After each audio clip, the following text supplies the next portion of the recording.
예수님을 믿는다는 것은 무엇일까요? 믿기만 하면 됩니다.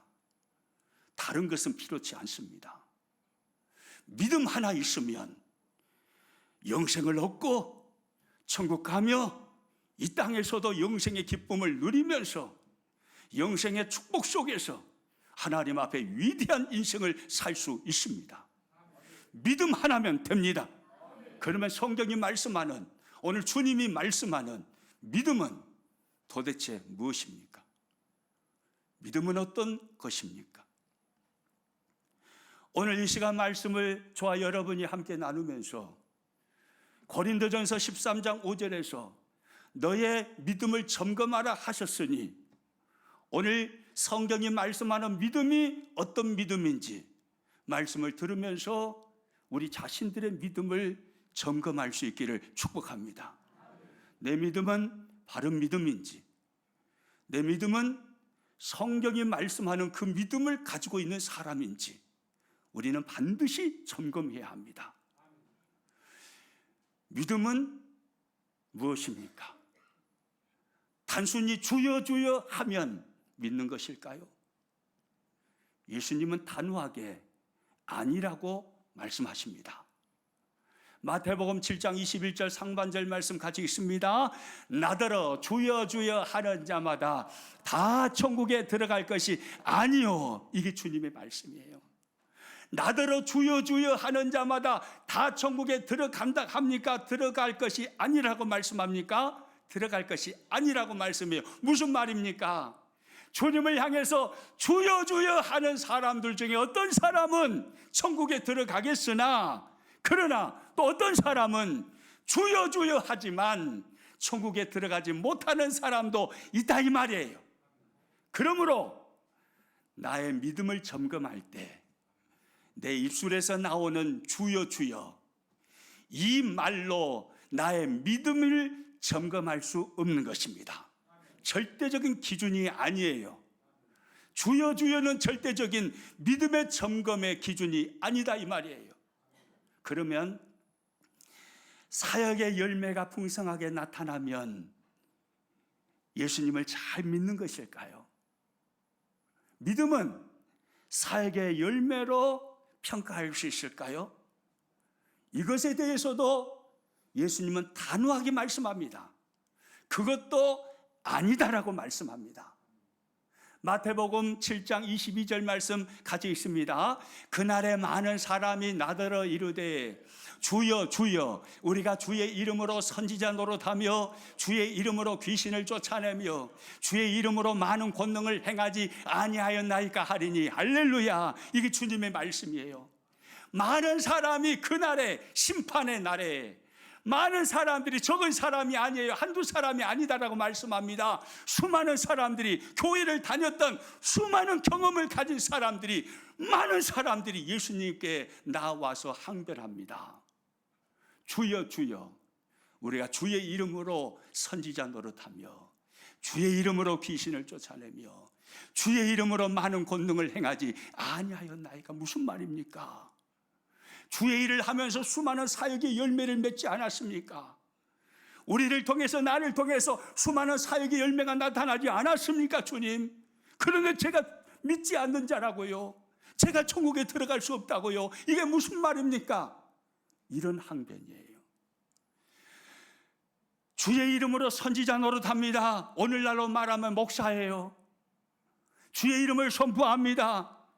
설교를 합니다. 말씀을 선포합니다. 말씀을 가르칩니다. 교회를 맡아서 교회를 이끌어가면서 교회가 엄청나게 성장할 수도 있어요. 수천 명, 수만 명 모일 수도 있어요. 얼마나 많은 사역의 열매가 나타납니까? 또 어떤 사람은 이야기합니다. 주의 이름으로 귀신을 쫓아냈습니다. 여러분, 주의 이름으로 귀신을 쫓아낼 정도면 이 사람 능력이 있어 보입니까? 능력이 없어 보입니까? 능력 있어 보이죠. 저도 귀신 못 쫓아내요. 여러분도 귀신 쫓아내본 적 없죠? 예? 대단한 능력이 있어 보이잖아요. 주의 이름으로 귀신을 막 쫓아내요. 능력 있어 보여요. 사역의 열매가 얼마나 풍성합니까? 또요, 주의 이름으로 권능을 행했습니다. 그를 통해서 엄청난 능력이 나타나고 권능이 임하고 주의 이름으로 권능이 나타났다 이 말이에요. 그러니까 사역의 열매가 엄청나게 드러난 사람들이죠.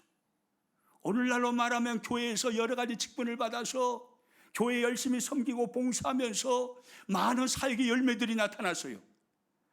귀신이 쫓겨나갑니다. 그를 향해서 누가 믿음이 없는 자라고 누가 이야기하겠습니까?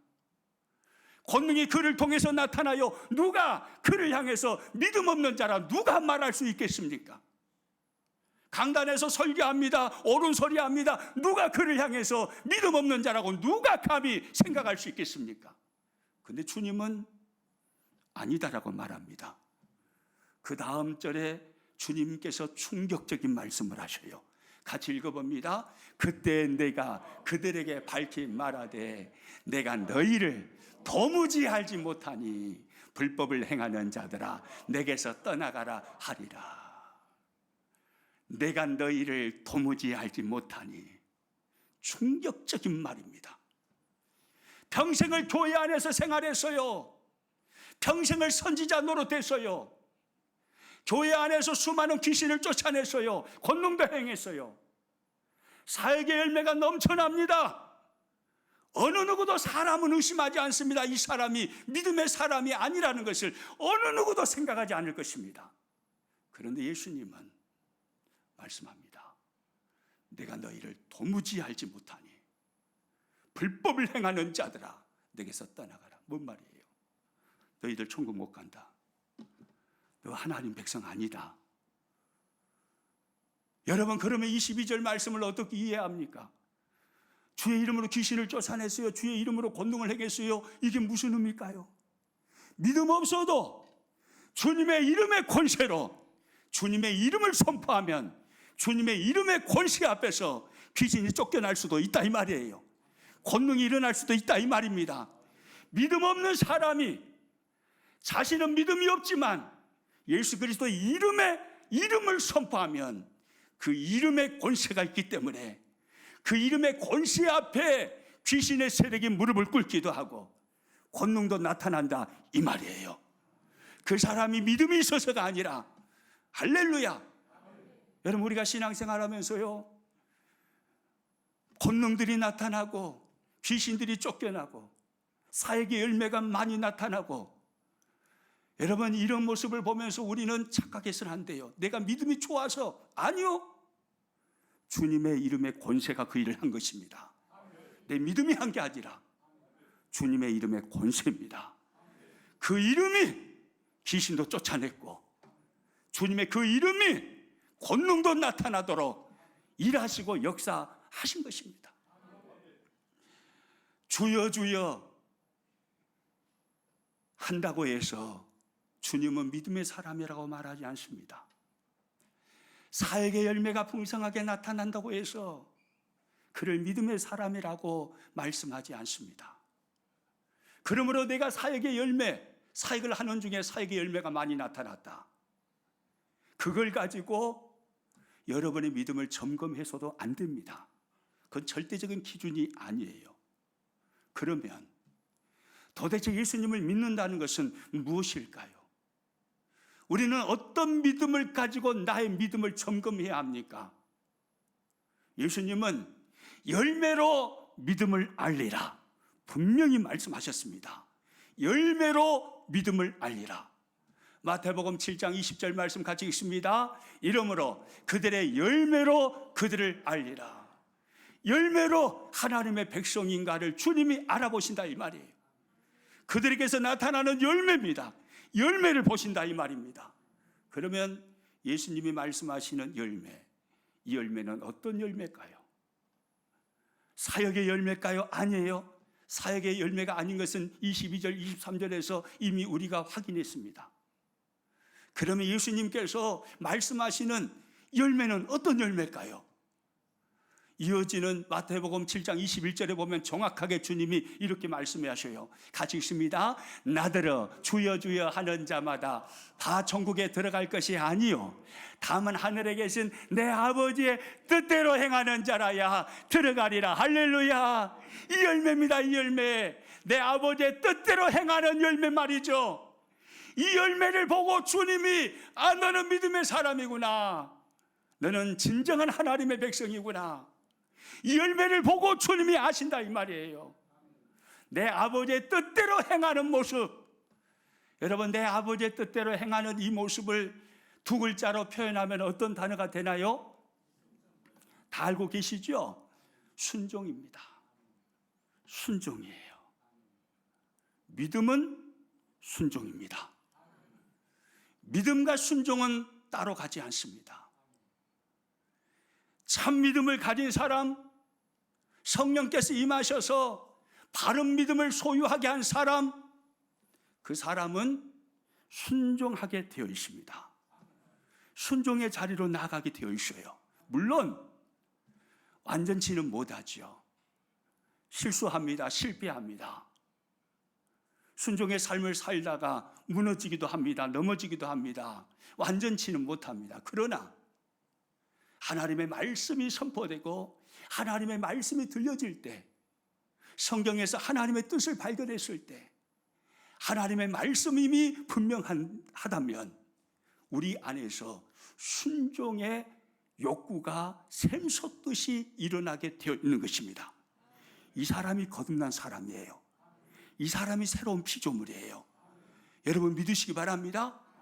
자기가 순종해야지, 순종해야지, 순종해야지, 내가 내 의지로 순종해야지, 이렇게 생각하지 않아도 자연스럽게 성령님이 그 안에 거하시면서 하나님의 말씀이 들려오면 아멘 하면서 순종이 가슴속에서 자연스럽게 발동된다 이 말이에요. 내가 순종해야지, 이런 욕구가 가슴속에서 막 일어나요. 그래서 내가 말씀 따라가야겠구나, 내가 순종해야겠구나, 하나님의 뜻을 따라야 되겠구나, 이런 자연스러운 욕구가 그리스도인 안에서는 자연스럽게 일어나게 되어 있는 것입니다. 순종입니다. 성경은요, 순종과 믿음을요 같은 의미로 말씀하는 구절이 여러 곳에 나옵니다. 요한복음 3장 36절 말씀 같이 읽어봅니다. 아들을 믿는 자에게는 영생이 있고 아들에게 순종하지 아니하는 자는 영생을 보지 못하고 도리어 하나님의 진노가 그 위에 머물러 있느니라. 이 말씀 잘 봐보세요.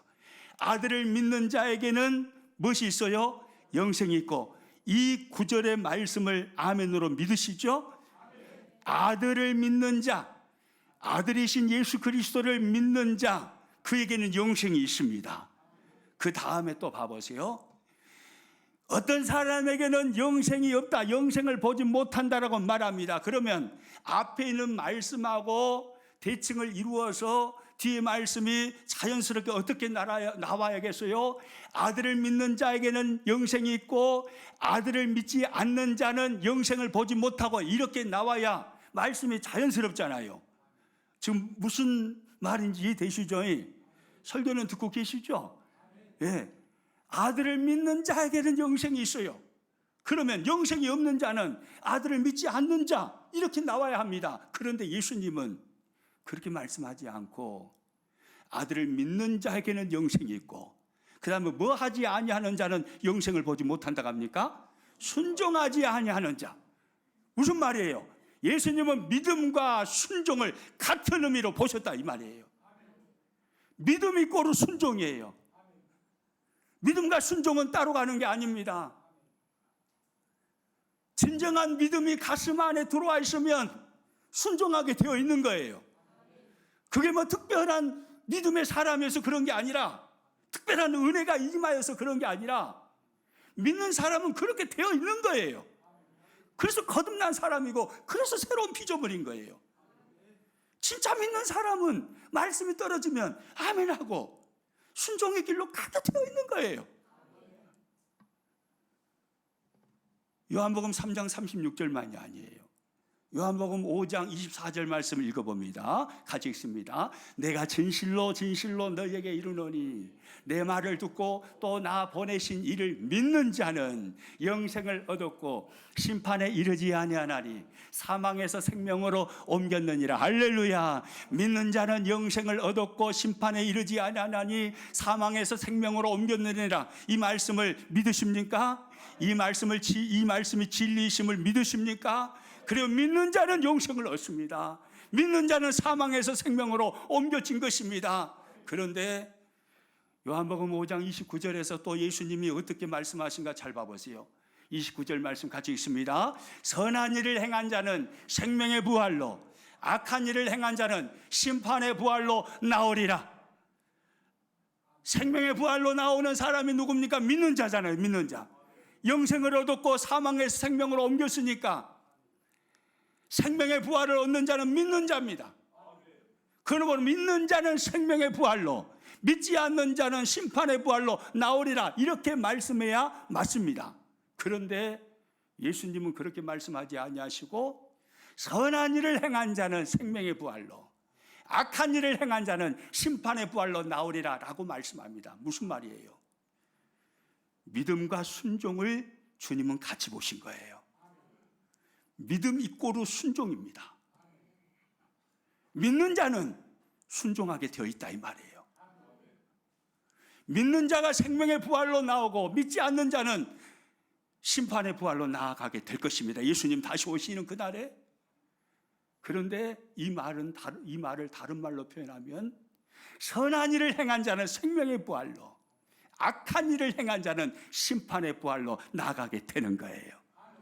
선한 일, 즉 순종하는 자는 생명의 부활로 나아가지만 악한 일을 행한 자, 불순종하는 자는 심판의 부활로 나아가리라. 이거 제 말이 아닙니다.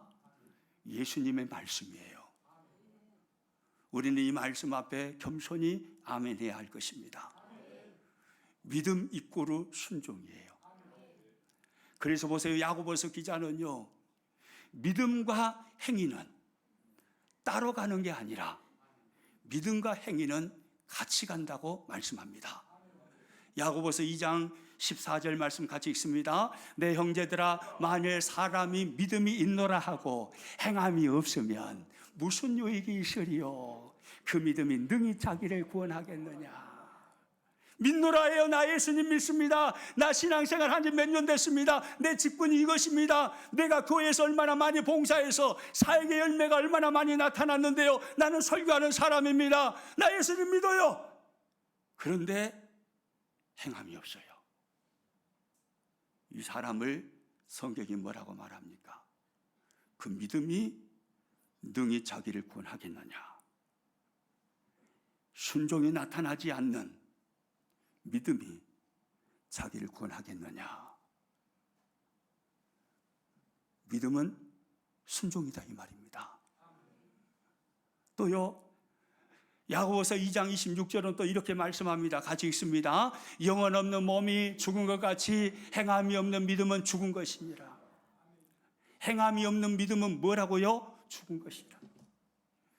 믿노라 해요. 그런데 행함이 없어요. 순종이 없어요. 자기 의지대로 그냥 교회 생활하고 신앙 생활해요. 자기 경험을 뛰어넘지를 못해요. 하나님의 말씀 위에 자기 생각이 있고 자기 경험이 있어요.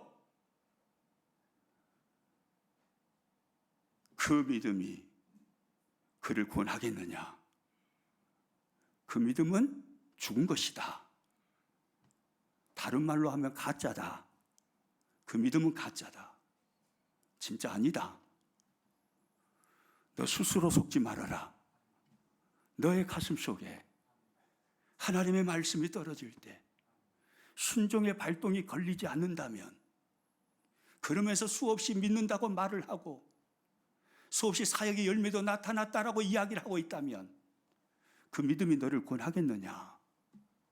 그 믿음은 가짜다. 이게 주님의 말씀이에요. 두려운 말씀이죠. 여러분, 믿음은 순종입니다. 믿음과 순종은 달리 가는 게 아니에요. 믿음은 순종이에요. 이것이 성경이 말하는 바로 믿음입니다. 우리는 믿음이 순종이라는 순종의 믿음의 잣대를 가지고 나의 믿음을 체크하고 점검해야 합니다. 내가 믿노라 하는데 과연 나는 하나님의 말씀을 모든 말씀에 대해서 달콤한 말씀만이 아니라 나의 기분을 상하게 만들고 내 경험과 전혀 반대의 말씀이 나오고 그런 말씀까지도 아멘으로 받으면서 나는 순종으로 나아가려고 노력하고 있는가, 몸부림치고 있는가 점검해야 합니다. 이제 주의 말씀이 거부가 됩니다. 따르고 싶지 않아요. 그러면요, 지금 심각한 영적인 질병에 걸린 것입니다. 그러면 고쳐야죠. 영적인 질병에 걸렸기 때문에 점검했을 때 내 모습이 그 모습이 아니라면 지금 심각하게 영적으로 병들어 있는 거예요. 믿음은 순종입니다. 할렐루야. 믿음은 순종이에요. 여러분, 이런 바른 믿음을 가진 자에게 하나님은요, 말로 다 할 수 없는 은혜와 축복을 주십니다. 먼저는 영적인 영생의 복을 얻게 됩니다. 앞에서 인용 구절로 살폈습니다마는 성경의 핵심 구절인 요한복음 3장 16절 말씀을 다시 한번 읽어봅니다. 시작. 하나님이 세상을 이처럼 사랑하사 독생자를 주셨으니 이는 그를 믿는 자마다 멸망하지 않고 영생을 얻게 하려 하심이라. 믿음으로 영생을 얻는 거예요. 이 믿음은 사역의 열매가 나타나는 믿음이 아니에요. 여러분의 직분의 믿음이 아니에요. 주여 주여 믿음이 아니에요. 순종의 믿음이에요. 이 순종의 믿음이 있는 자마다 영생을 얻게 하려 하심이라. 이 말씀이 되는 거예요. 영생을 얻는 것만이 아닙니다. 이 땅을 살아가는 중에도요, 상상할 수 없는 영생의 은혜를 누리면서 살게 되어집니다. 먼저는요, 순종의 믿음, 바르고 참다운 믿음을 가진 사람은요, 하나님의 능력이 임하여서 한 시대 탁월한 하나님의 사람으로 쓰임받게 되는 것입니다. 요한복음 14장 12절 말씀 같이 읽어봅니다. 내가 진실로 진실로 너희에게 이르노니 나를 믿는 자는 내가 하는 일을 그도 할 것이요 또한 그보다 큰 일도 하리니 이는 내가 아버지께로 감이라. 나를 믿는 자, 참답게 하나님을, 예수님을 믿는 자, 바르게 예수님을 믿는 자, 바른 믿음을 가진 자, 믿음이 꼬로 순종이 되어 있는 사람, 이 사람은요, 내가 하는 일을 그도 할 것이요 그보다 큰 일도 하리라. 이게 주님의 말씀이에요. 여러분 안에 순종의 믿음이 있습니까? 아멘 소리가 별로 없네요. 여러분 안에 진짜 순종의 믿음이 있나요? 하나님의 말씀이 떨어지면 그렇게 살아가고자 하는 욕구가 막 가슴에서 솟아납니까? 그러면 바른 믿음을 가진 사람이에요. 그 믿음이 여러분에게 있다면 여러분은요, 능력 있는 삶을 살게 될 것입니다. 믿으시기 바랍니다. 하나님의 약속이에요. 능력 있는 삶을 살게 됩니다.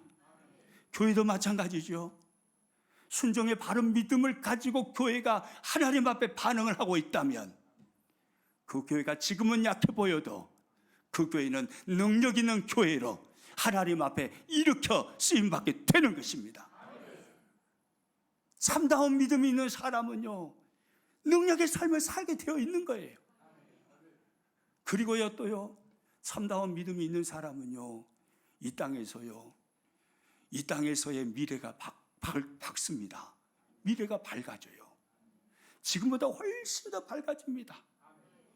고린도전서 2장 9절 말씀 같이 읽어봅니다. 기록된 바 하나님이 자기를 사랑하는 자들을 위하여 예비하신 모든 것은 눈으로 보지 못하고 귀로 듣지 못하고 사람의 마음으로 생각하지도 못하였다 함과 같으니라.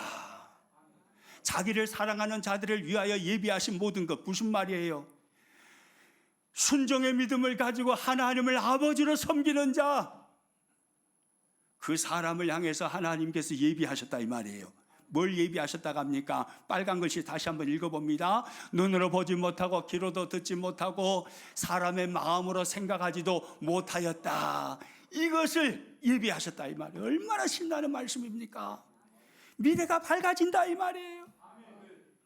참 믿음을 소유하고 있으면, 바른 믿음을 가지고 있으면, 하나님의 말씀이 어떤 말씀일지라도 그 말씀에 대하여 두렵고 떨림으로 그 말씀을 살아내고자 하는 그런 의욕이 가슴에서 솟아나는, 성령께서 내주하시는 그 믿음을 소유한 사람이라면, 그러면 그의 인생이 지금은 어둡고 칙칙해도 그의 인생은 반드시 밝아지게 된다 이 말이에요. 이건 하나님의 약속입니다.